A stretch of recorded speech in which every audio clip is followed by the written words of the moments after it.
Hi everyone, welcome back to my YouTube channel. I hope you are doing well. So guys, first of all, if you are new to this channel or haven't subscribed, do consider subscribing my channel. It will really motivate me to create more such content for you. Other than this, you can follow me on other platforms as well.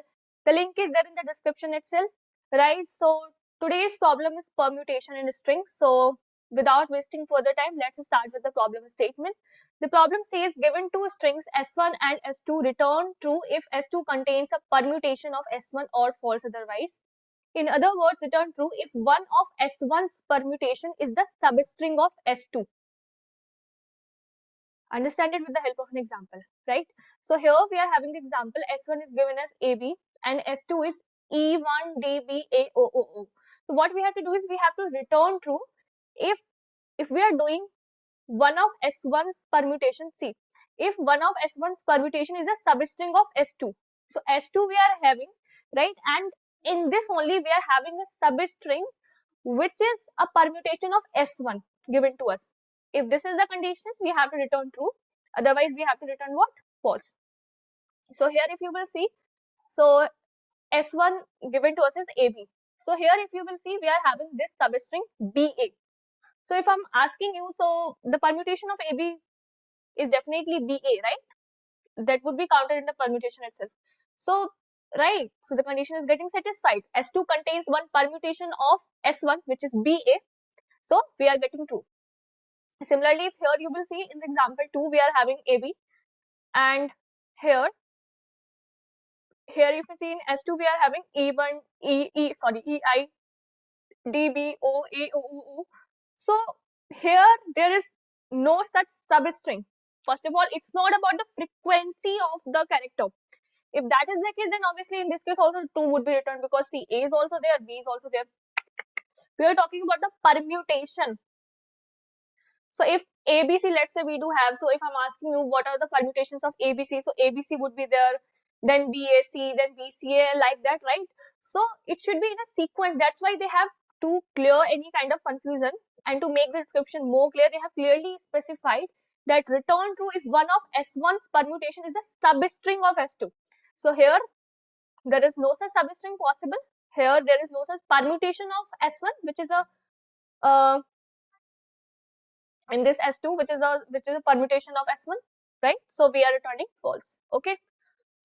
Now comes the part that how we are going to solve this. How we are going to solve this. Probably we can just go through the hints. First possibility is that generate all the permutations, or sorry, generate all the substrings, all the possible substrings of S2, right? We are going to generate all the possible substrings of the S2, and then we can check if any of them is the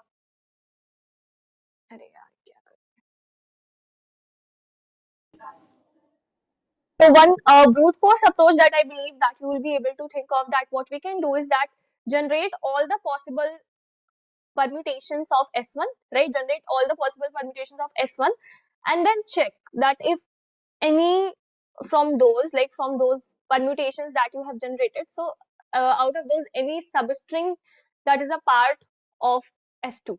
For example, if here you will see, so what would be the permutation? So AB we have, so BA would be the another permutation, right? So we will check that if AB is a substring that does exist in S2, no. Then we have BA, so BA is there, right? BA is a substring that does exist in the S2, right? So one approach is this one, but yeah, here in this case, you will be generating all the possible permutations, and then you will be checking that if any permutation of S1 is a part or is a substring in S2. Other possibility could be that we can do is that just sort both the strings, right? Sort both the strings. So once we have sorted the strings, right? So we'll be having them in a in a sorted order, sorted alphabetical order. Then we are just comparing this substring. We are just comparing this S1 that we do have, right? If it is a part of like if it is substring in S1, right? So we'll keep on comparing. So that could be the one approach, right? So here also, if you will refer the hints, so this is some sort of what they have recommended, that brute force, obviously the one that I described you, is generating all the permutations of S1 and then checking if out of those permutations, if any permutation is a substring in S1, so that will result in TLE. Other approach could be is to sort the string and then do the comparison.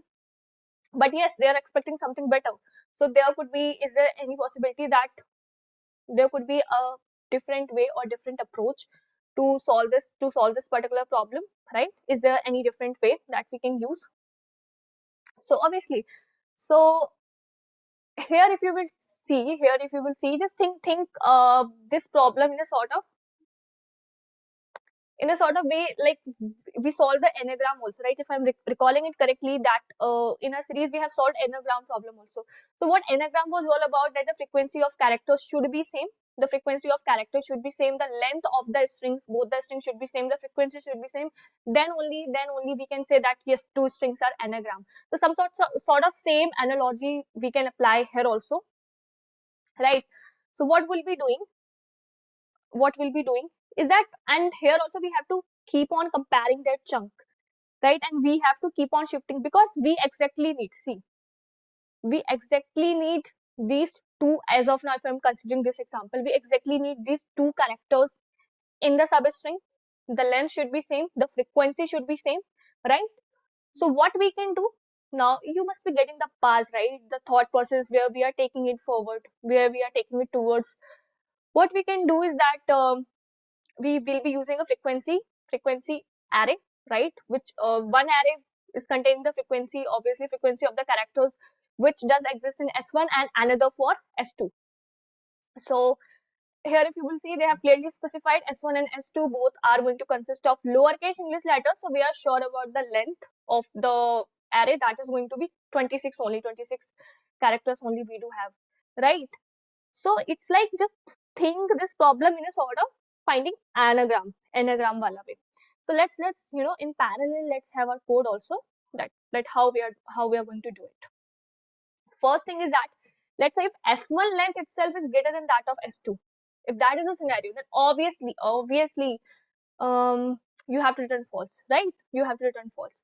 Otherwise, as said, that we'll be maintaining two frequency arrays. C1 is representing the frequency count of S1 and C2 is representing the frequency count of S2, right? And at a specific amount of time, because we are trying to relating it with anagram problem. So in anagram, first of all, the number of characters, the length should be same, na? So what length or what number of characters at a time we'll be considering for our array, if we am talking about it, it should be equal to the length of S1, because S1 is a chunk, S1 is a substring in S2, right? So first what we are doing is that we are having our loop from I equal to 0 till the length of S1, and we are just mapping, or we are just putting the count or the frequency count of the characters will just exist in S1, right? So that's what we are doing here, is that C1 S1 dot caret I, whatever is the character. So let's say first there is I A. So A minus A is going to give us 0. So at 0th index, do plus plus, means we have seen A. Then same we are doing for let me as a mark also. So at 0 we have seen 1. At 0 we have seen 1. Similarly at first index also we have seen 1, right? Now so same process we are doing for S2 also, right? We are doing for S2 also. So for this we have C2 frequency array. So here we are updating what index? We'll be updating E. So we'll be updating the E is what? A, B, C, D, E. So 97, 98, 99, 100 and 101, right? So this would be at index 0, 1, 2, 3, 4. At fourth index, 1, 2, 3, 4. At fourth index, here we are going to update as 1, right? And because we have seen E. Similarly for I also, somewhere I also we are going to update it as 1, right? Fine. Okay. So now we are, the structure is ready. C1 we don't have to change, because that will remain as it is. We are having the count, we are having the frequency. C2 we have to keep on updating as we move forward, because at a time we need, at a time the window should be equal to the length of the S1. That's what I mean, because we are relating it with anagram problem, right? And if talking about a permutation, so in the permutation case also, na, number of characters will be same, right? The frequency of characters would be same, right? So now what we are doing is further we are continuing our loop. So because see, we have already calculated this much part, so next we are starting from I equal to S1 dot length up till S2 dot length and I plus plus. So first this the array which has already been prepared, right? Here C1 and this C2. So we are checking if this C1 and C2 is equal in the sense like the frequency of the characters which has been occurred in C1 and C2 is equal. So it means what? We have got the permutation, right? We have got the match, so return true.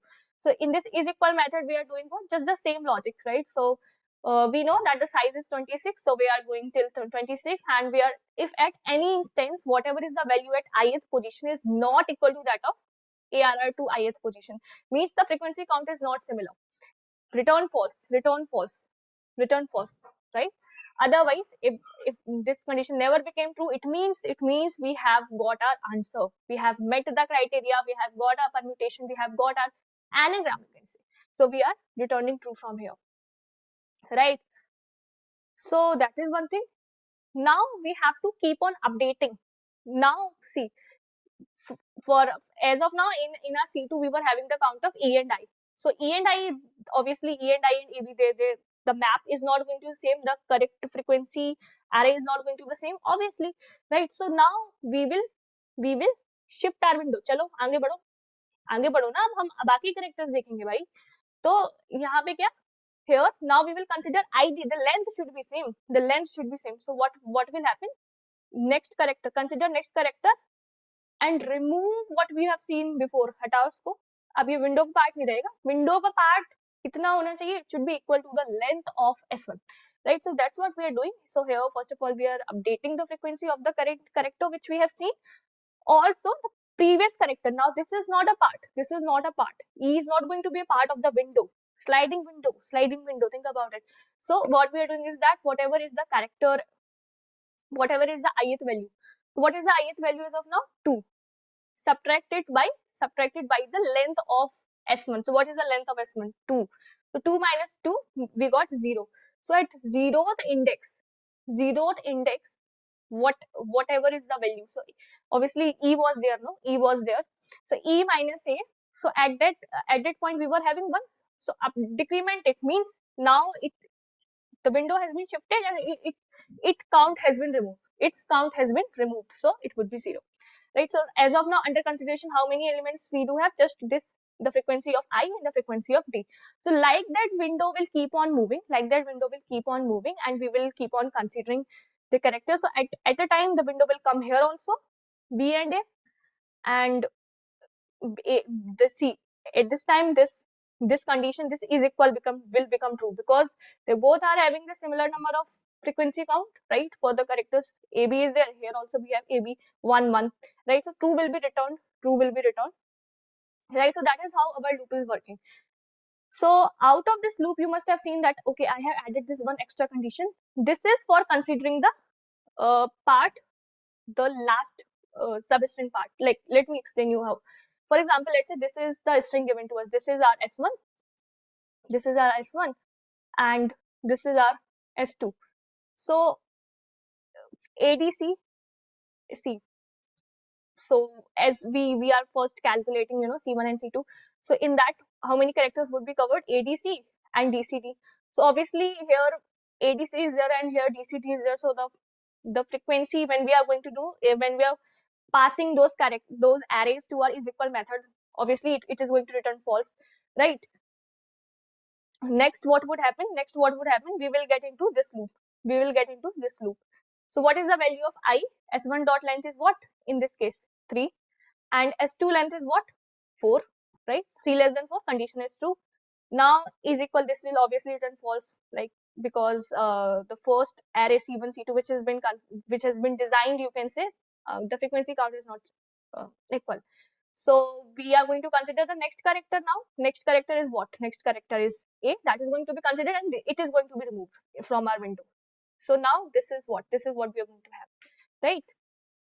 But next time when you will further get into try to get into the loop, so now I will be what, I plus plus I will be 4 less than 4, because s2 length is also 4, so 4 less than 4 condition will be false at that time.